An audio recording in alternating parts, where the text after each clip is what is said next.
Hey guys, we've all seen these RC helicopters before. They're everywhere. They're a ton of fun. But we were thinking here at JPL, could we fly one of these on Mars? We're going to talk about that on this episode of Crazy Engineering.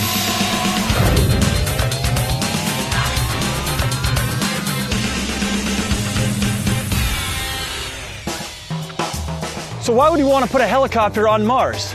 If I'm the rover right now, I can't really see over the terrain behind me.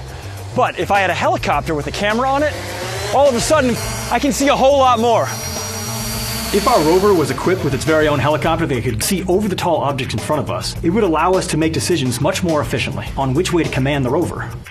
You might think it's actually easier to fly one of these helicopters on Mars because it's actually 3/8 the gravity we have here on Earth.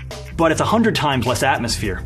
The way any of these helicopters work is the rotor blades spin up and they produce lift because of the density of the atmosphere. So once you lose that density, you've got to spin even faster or get bigger rotor blades or get lighter. How are we going to solve that problem if we go to Mars? Let's go talk to an expert and see if we can figure this out. All right, guys, I think we found our expert. This is Bob.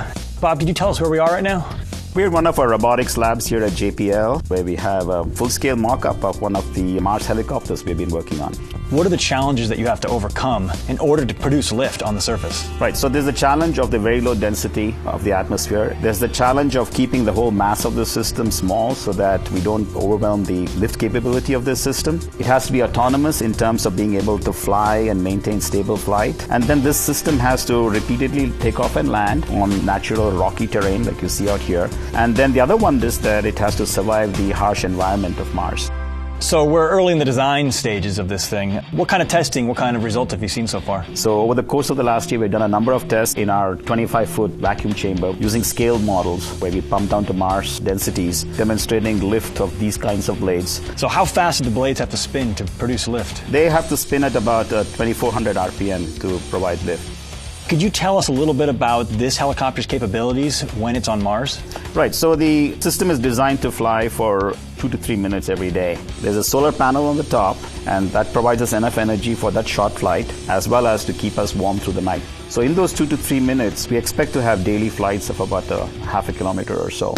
What are the next steps? How do we get this thing ready for a future rover mission? Because this thing is going to take off every day and land every day, we want to make sure we have a bulletproof landing system.